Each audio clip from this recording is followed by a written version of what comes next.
क्यों सुनना कथा महाराज? भागवत कथा का शुरुआत के पहले हर संत एक बात कहते हैं। क्या कहते हैं? युधिष्ठिर जी ने अपने पोते परीक्षित को राज्याभिषेक किया। युधिष्ठिर जी के बाद पोता परीक्षित राजा बना। राजा बन के धर्म न्याय नीति के साथ जीवन यापन करे। एक दिन शिकार में गए तो बहुत दूर तक भटक भटक के प्यास बहुत लगी और इतना प्यास लगा, सोचे कहीं पानी मिले। देखा तो वहां पर्ण कुटीर था। क्या था? पर्ण कुटीर। वो पर्ण कुटीर में जाएं तो महाराज मुनि महाराज बैठे हैं। मुनि महाराज ध्यान में बैठे। महाराज पानी दीजिए। महाराज बहुत प्यास लगी, पानी दीजिए। महाराज तो ईश्वर में लीन है, परमात्मा के स्मरण में लीन है, उनके ध्यान में लीन है, उन ध्यान में मग्न हो करके बैठे हैं। गुस्सा आ गया परीक्षित को। देखो, जब समय खराब होता है ना तो अंदर से कहीं ना कहीं दुर्गुण प्रकट होते हैं। आप में दुर्गुण प्रकट हो रहा है तो समझना समय खराब है। सद्गुण प्रकट हो रहा है तो समझना कि शुभ समय आ गया है। कभी आपके जीवन में अचानक दया आती है, ए जल्दी रोटी ला रे, रोटी ला, गली में गाय जा रही है, जल्दी ला, रोटी देना है। अगर ये मन में भाव आया तो समझना आज कोई अच्छा दिन है आपका। ये दया का भाव आ रहा है, आप में दान का भाव आ रहा है, धर्म का भाव आ रहा है, अच्छा समय में आएगा। खराब समय आए तो किसी की निंदा, किसी की चुगली, किसी से झगड़ा, किसी से क्रोध। परीक्षित जैसे राजा जो कली पुरुष को भी दबा के राज करते थे, कलयुग प्रारंभ हो गया था लेकिन कली पुरुष को दबा करके राज करते थे, नीति न्याय ईमानदारी। उनको मन में क्या आया पता नहीं। वहां एक मरा हुआ सांप पड़ा था, उस सांप को उठा के ऋषि मुनि के गले में डाल दिया। जब ऋषि ने आंख खोल के देखा, उनको कोई फर्क नहीं पड़ा। महापुरुषों का गुण ही यही है, पर्वत की तरह अचल हो उन्हीं को महापुरुष कहते हैं, जो पर्वत की तरह अचल होते हैं। देखो पर्वत आज युगों से ये पर्वत यही है। ये पर्वत कभी देखो गायें आज यहाँ चर रही है, शाम को घर चले जाएगी, सुबह घर में है, शाम को चरने आ जाएगी। ये छलित हो रही है। अचल कौन? ये पर्वत। आज तक युगों से ये पर्वत यहाँ वहाँ गए हैं कि यहाँ वहाँ घूम रहे हैं।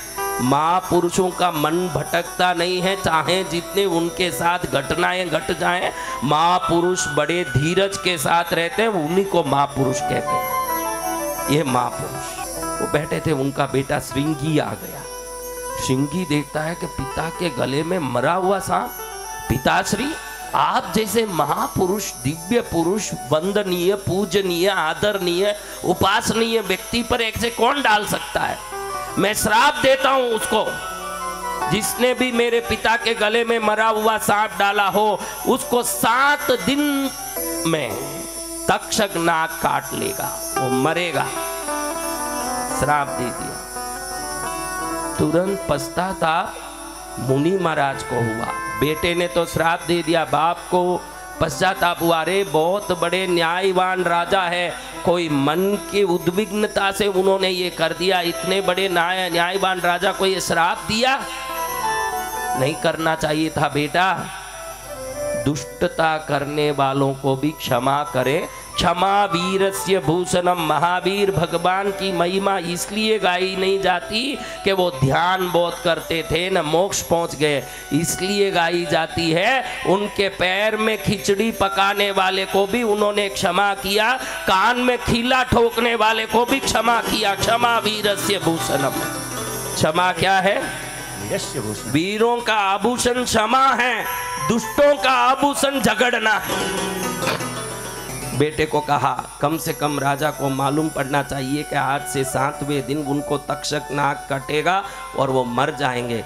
जाके वो समाचार पहुंचा, क्योंकि एक मरने वाले को मैं मरूंगा ये खबर ही नहीं हो तो वो कैसे धर्म ध्यान करेगा, कब शुभ काम करेगा, शुभ आचरण दान धर्म करके कम से कम अपने परलोक को तो सुधार लेगा। परीक्षित राजा को मालूम पड़ गया कि 7वें दिन मुझे तक्षक नाक काटने वाला है और मेरा अंत होने वाला है। उनके पुण्य से उसी समय वशिष्ठ ऋषि, अद्रि ऋषि, विश्वामित्र, आंगिरस आदि कई ऋषियां वहां उपस्थित हुए। परीक्षित को श्राप मिला, ये उनको मालूम भी पड़ा। आपस में बात करने लगे कि 7 दिन में ऐसी कौन सी चीज है जो आत्मा को पूर्ण रूप से पवित्र करके परमात्मा के चरण में ले जा सकता है? योग। दूसरे ऋषि कहते हैं योग तो अनेक वर्ष तक करना पड़ता है। तप, अरे तप भी अनेक वर्ष करें, 7 दिन में कौन सा तप सिद्ध होगा? जप, अरे जप तो लाखों करना पड़ता है। उसी समय व्यास मुनि के बेटे शुक ब्रह्म वहां पहुंच गए, सुखदेव जी। वो एकदम इन सबको बातें करते देख के पूछते हैं, मुनियों क्या चर्चा कर रहे हो? अरे परीक्षित महाराज को 7वें दिन तक्षक नाक काटने वाला है और वो समाप्त होने वाले हैं, और उनको कैसे सद्गति मिले इसकी हम चर्चा कर रहे हैं। आप ही बताओ महाराज, आप स्वयं वेद व्यास जी के पुत्र हैं, महाज्ञानी हैं, आप बताओ कि योग से, तप से, जप से किससे परीक्षित का कल्याण होगा? अरे कल्याण योग से 7 दिन में कैसे होगा? तप जप से वो तो लंबे समय तक अनुसरण करने के बाद सिद्ध होते हैं। एक ही वस्तु है जीवन में अपने सभी पापों से मुक्त होके ईश्वर के अनन्य कृपा के भाजन बनने का एक ही उपाय है, भगवान के नाम का स्मरण करना। वो एक बार भी कर लिया वो तिर सकता है, एक बार नाम पढ़ा वो भी तिर सकता है। तब सुखदेव जी भागवत सुनाते हैं परीक्षित को। क्या सुनाते हैं? हम गांव गांव में अभी सेंज में भागवत चल रहा है, परीक्षित को सुखदेव जी ने भागवत सुनाना शुरू किया कि सुन ले भाई, तू तप करने से कहाँ तक पहुँच पाएगा, क्योंकि तप की अग्नि पापों को जलाने में समय लेती है, जप की शक्ति पापों को जलाने में समय लेती है, योग की सिद्धि पापों को जलाने में समय लेती है, भगवान का नाम एक क्षण में पाप को जला देता है।